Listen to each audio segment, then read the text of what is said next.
소중한 우리 어머님, 아버님, 평생 땀 흘려 모으신 돈, 혹시 농협이나 우체국 통장에 그대로 넣어두고 계시지는 않으신가요?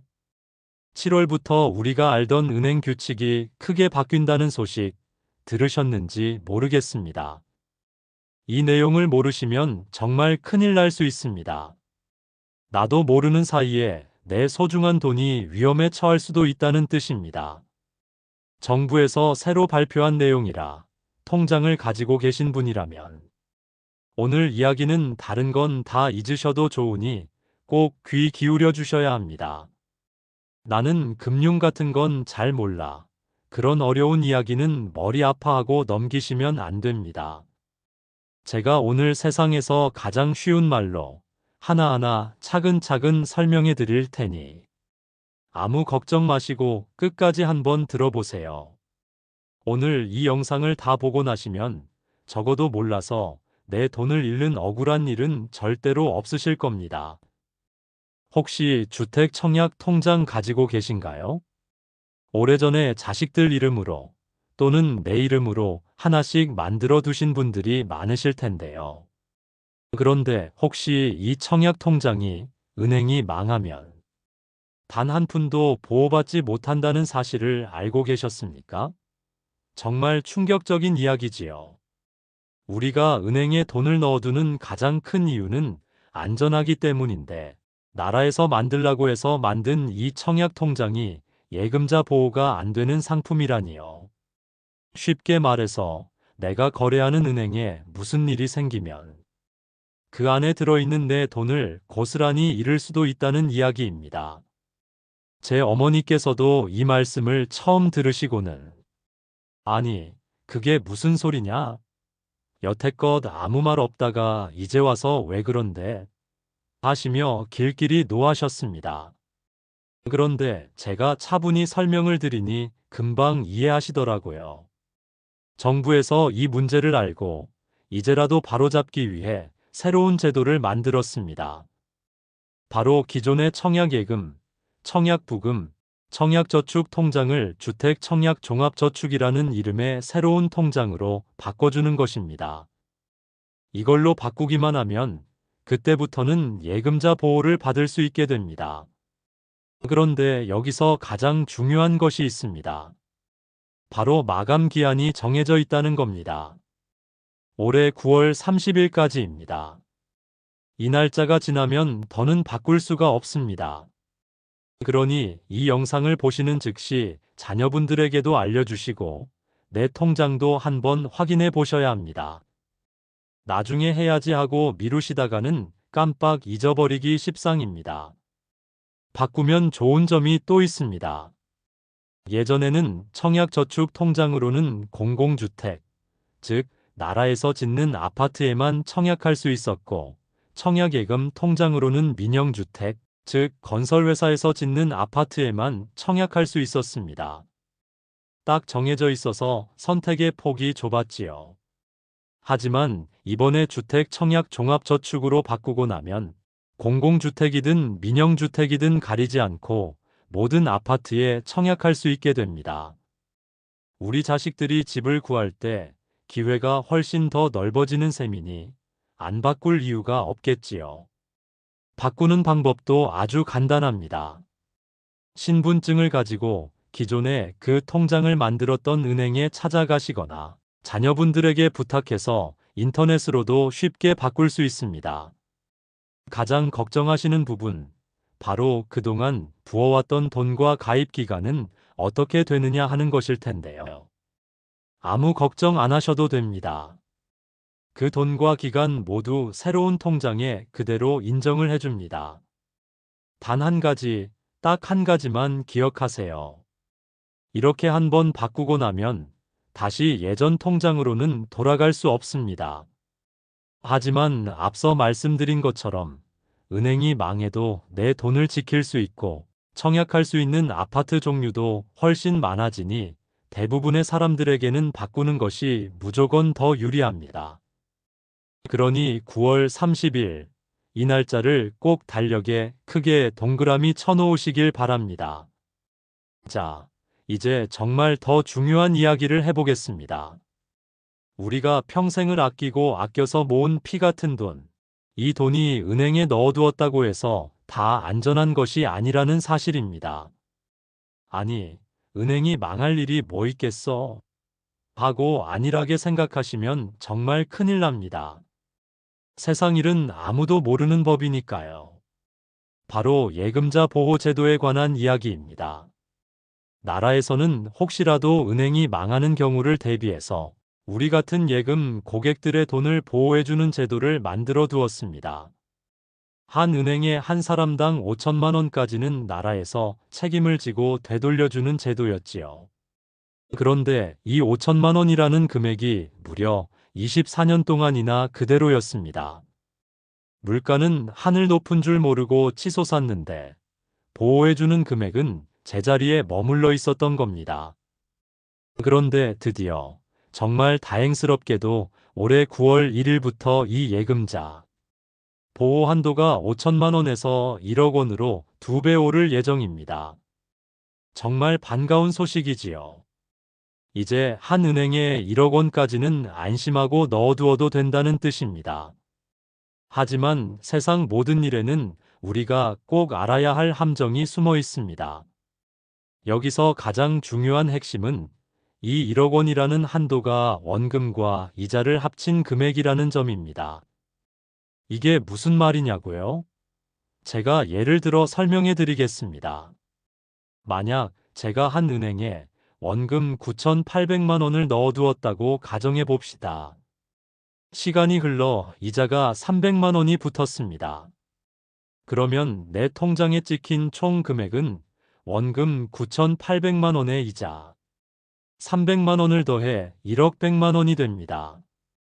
그런데 만약 이때 은행이 망하게 되면 저는 1억 100만 원을 전부 돌려받는 것이 아닙니다. 나라에서 보호해주는 한도는 딱 1억 원까지이기 때문에 그 한도를 넘어선 100만 원은 보호받지 못하고 그대로 잃게 되는 것입니다. 에이, 100만 원 정도야 뭐하고 생각하실 수도 있습니다. 하지만 만약 그 금액이 더 크다면 어떨까요? 평생 농사지어 모은 돈, 자식들 결혼시키고 남은 돈, 내 노후를 위해 마련해둔 돈 3억 원이 전부 농협 통장 하나에 들어있다고 생각해 봅시다. 그런데 만에 하나, 정말 만에 하나, 그 농협에 문제가 생겨 문을 닫게 된다면 나는 3억 원 중에 단 1억 원밖에 돌려받지 못하게 됩니다. 나머지 2억 원은 허공으로 날아가 버릴 수도 있다는 이야기입니다. 생각만 해도 등골이 오싹하고 아찔하지 않으십니까? 그래서 우리 어머님, 아버님들께서는 반드시 분산 예치라는 전략을 기억하셔야 합니다. 말이 좀 어려워 보이지만 알고 보면 아주 간단합니다. 계란을 한 바구니에 모두 담지 말라는 격언과 똑같습니다. 내 돈을 여러 은행에 나누어 담아두는 것입니다. 예금자 보호 한도 1억 원은 은행 한 곳당 적용되는 것이기 때문입니다. 예를 들어 저에게 3억 원의 돈이 있다면 이렇게 하는 겁니다. 국민은행에 1억 원, 신한은행에 1억 원, 그리고 우리은행에 1억 원. 이렇게 세 군데 은행에 각각 1억 원씩 나누어 넣어두는 것입니다. 이렇게 하면 설령 세 은행이 동시에 문을 닫는 상상도 할 수 없는 일이 벌어진다 해도 내 돈 3억 원은 전부 안전하게 보호받을 수 있습니다. 그런데 여기서 또 한 번 주의 깊게 들으셔야 할 부분이 나옵니다. 바로 농협과 새마을금고, 신협, 수협 같은 곳들입니다. 이런 금융기관들은 우리가 흔히 아는 국민은행이나 신한은행 같은 시중은행과 보호해주는 방식이 조금 다릅니다. 이들은 자체 기금을 통해 고객의 돈을 보호합니다. 특히 농협의 경우는 그 종류가 두 가지로 나뉘기 때문에 더욱 헷갈리기 쉽습니다. 간판을 잘 보셔야 합니다. 간판에 NH농협은행이라고 쓰여 있는 곳은 우리가 아는 일반 은행과 똑같이 예금보험공사에서 1억 원까지 보호를 해줍니다. 하지만 서서울 농협이나 파주 농협처럼 지역 이름이 붙어 있는 곳은 단위 농협 또는 지역 농협이라고 부르는데, 이곳은 농협중앙회에서 자체적으로 보호를 해줍니다. 제 아버지께서도 농협이면 다 같은 농협이지, 그게 뭐가 다르냐 고 하셨는데, 제가 이 부분을 설명해 드리니 그제야 고개를 끄덕이셨습니다. 새마을금고나 신협, 수협도 마찬가지입니다. 이들은 각각이 독립된 법인체, 즉 별개의 가게라고 생각하시면 쉽습니다. 그래서 예를 들어 서울에 있는 어새마을금고와 부산에 있는 비새마을금고는 서로 다른 곳입니다. 따라서 어금고에 1억, 비금고에 1억을 넣어두면 각각 보호를 받을 수 있습니다. 하지만 같은 어새마을금고의 본점과 지점에 나누어 돈을 넣어두었다면 그건 합쳐서 1억 원까지만 보호된다는 점을 꼭 기억하셔야 합니다. 여기까지 들으시니 머리가 조금 복잡해지시나요? 은행마다 나눠 넣기도 귀찮고 뭐가 뭔지 헷갈려서 불안하다는 생각이 드실 수도 있습니다. 그런 분들을 위해 제가 지금부터 가장 확실하고 안전한 비법을 하나 알려드리겠습니다. 바로 국가, 즉 나라가 내 돈의 액수와 상관없이 전액을 모두 보장해주는 유일한 금융기관을 이용하는 것입니다. 1억이 아니라 2억이든 5억이든 10억이든 전액을 말입니다. 그곳이 어디일까요? 바로 우리 동네 어디서나 쉽게 찾아볼 수 있는 우체국입니다. 일반 은행들은 예금보험공사라는 곳에서 우리 돈을 지켜주지만 우체국은 시스템이 완전히 다릅니다. 우체국은 대한민국 정부가 직접 운영하고 책임지는 국가기관이기 때문입니다. 나라가 망하지 않는 한 내 돈은 절대 잃을 일이 없다는 뜻입니다. 그래서 우체국 예금은 한도가 없습니다. 5억을 넣든 10억을 넣든 심지어 100억을 넣는다고 해도 그 돈 전액을 국가가 보장해 줍니다. 물론 단점도 하나 있습니다. 이자가 일반 은행보다 조금 낮은 편입니다. 하지만 한번 생각해 보십시오. 몇 푼의 이자를 더 받으려다가 혹시 모를 위험에 내 소중한 노후자금 전체를 거는 것이 맞을까요? 아니면 이자를 조금 덜 받더라도 밤에 2발 뻗고 편안하게 잠을 잘 수 있는 절대적인 안전을 택하는 것이 맞을까요? 판단은 우리 어머님, 아버님들께서 하시겠지만 저는 안전이 몇만 배는 더 중요하다고 생각합니다. 그럼 이제부터 실전입니다. 내 소중한 돈을 어떻게 나누어 관리하면 가장 안전할지 구체적인 방법을 알려드리겠습니다. 만약 5억 원이라는 큰 돈이 있다면 이렇게 하시면 됩니다. 우선 가장 안전한 우체국에 2억 원을 예치합니다. 그리고 남은 3억 원은 3개의 다른 은행, 예를 들어 국민은행에 1억 원, 신한은행에 1억 원, 우리은행에 1억 원, 이렇게 나누어 예치하는 것입니다. 이렇게 하면 5억 원 전액이 그 어떤 상황에서도 완벽하게 보호받을 수 있습니다. 실제로 제 친정 아버지께서도 한 지역 농협에 2억 5천만 원을 모두 넣어두고 계셨습니다. 평생 일군 재산이었죠. 제가 이 소식을 알려드리자마자 깜짝 놀라시더니 바로 다음 날 은행에 달려가셔서 제가 알려드린 대로 돈을 나누어 옮기셨습니다. 그리고는 이제야 마음이 놓인다. 진작 알려주지 그랬냐며 제 등을 두드려 주셨습니다. 최근에 혹시 새마을금고 사태에 대한 뉴스를 보셨는지 모르겠습니다.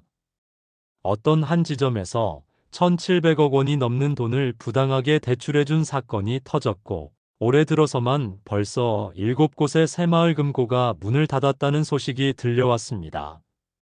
물론 모든 새마을금고가 위험하다는 뜻은 절대 아닙니다. 하지만 이런 소식을 들으면 불안한 마음이 드는 것은 어쩔 수 없습니다. 그러니 새마을금고에 돈을 넣어두실 때는 조금 더 신중하게 생각해 보시고 다른 곳들과 잘 비교해 보시는 것이 좋겠습니다. 아는 것이 힘입니다.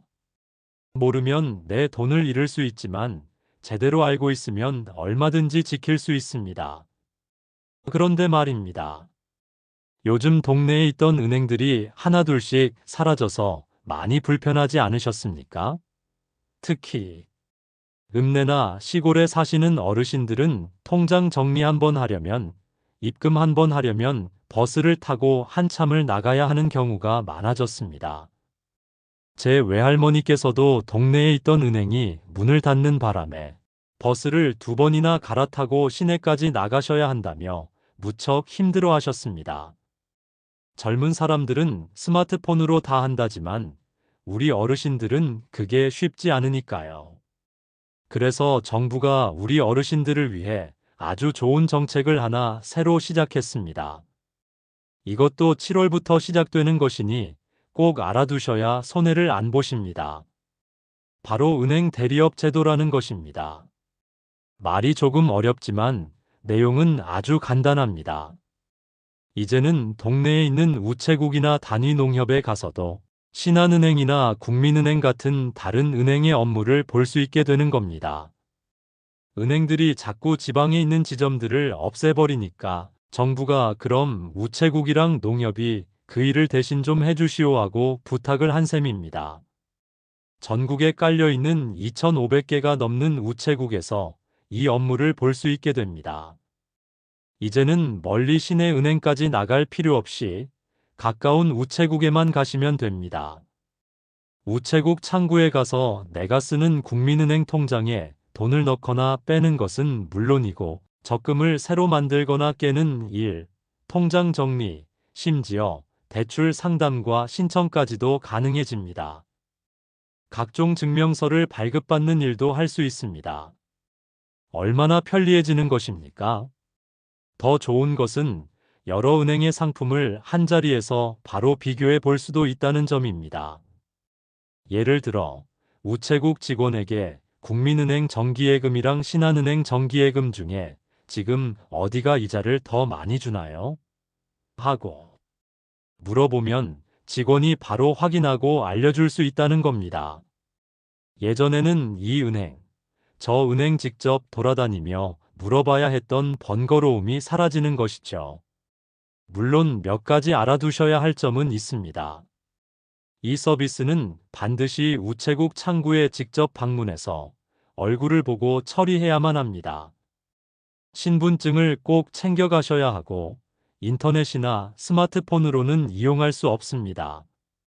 또한 대출의 경우 상담과 서류 접수는 우체국에서 대신 해주지만 최종적으로 돈을 빌려줄지 말지를 결정하는 심사와 승인은 원래 은행에서 직접 한다는 점도 기억해 두셔야 합니다. 그래도 이 정도만 되어도 우리 어르신들의 불편이 정말 크게 줄어들 것 같습니다.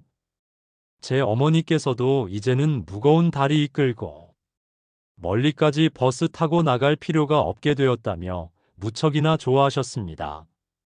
자, 오늘 제가 드린 말씀들을 한번 돌아볼까요? 조금 복잡하게 느껴지셨을 수도 있지만 사실은 아주 간단한 몇 가지 원칙으로 정리할 수 있습니다. 이것들은 모두 평생 고생해서 모은 우리 어머님, 아버님들의 소중한 재산을 지키기 위한 방법들입니다. 첫째, 예금자 보호가 안 되는 낡은 청약 통장은 9월 30일이라는 마감 기한을 절대로 잊지 마시고 그 전에 꼭 주택 청약 종합저축으로 바꾸셔야 합니다. 둘째, 9월 1일부터 은행이 보장해주는 돈이 5천만 원에서 1억 원으로 오릅니다. 하지만 이자를 포함해서 1억 원이라는 점을 꼭 기억하시고 한 은행에는 원금을 9천만 원에서 9,500만 원 정도까지만 넣어두시는 것이 가장 안전합니다. 셋째, 내 돈을 한 은행에 전부 몰아넣는 것은 아주 위험한 일입니다. 반드시 여러 은행에 나누어 보관하는 분산 예치를 실천하셔야 합니다. 넷째, 이자 몇 푼보다 내 돈의 안전이 훨씬 더 중요하다면, 그리고 나누어 관리하는 것이 복잡하고 귀찮게 느껴진다면, 나라가 전액을 보장해주는 우체국을 이용하는 것이 가장 마음 편하고 확실한 방법입니다. 다섯째, 최근 좋지 않은 소식이 들려오는 새마을금고는 거래하실 때 조금 더 주의를 기울이시는 것이 좋겠습니다. 여섯째, 이제는 멀리 있는 은행까지 찾아갈 필요 없이 가까운 우체국이나 단위 농협에 가서도 다른 은행의 간단한 업무들을 처리할 수 있게 되었다는 점을 꼭 기억해 두셨다가 편리하게 이용하십시오. 금융에 대한 정보는 어렵고 복잡하게만 느껴질 수 있습니다. 하지만 모르면 나만 손해를 보고 알면 내 소중한 것을 지킬 수 있습니다. 오늘 제가 드린 말씀들을 꼭 기억해 두셨다가 하나씩 실천해 보시기를 바랍니다. 그리고 주변에 아직 이 소식을 모르는 친구분들이나 이웃이 있다면 꼭 이 내용을 알려주셔서 다 함께 소중한 재산을 지킬 수 있도록 도와주시면 좋겠습니다. 오늘 내용이 도움이 되셨다면 좋아요와 구독 버튼 꼭 눌러주세요. 더 많은 정보를 얻고 싶다면 자유인 노후 또는 자유인 노인 정보를 검색해 보세요. 여러분 사랑합니다. 오늘도 화이팅!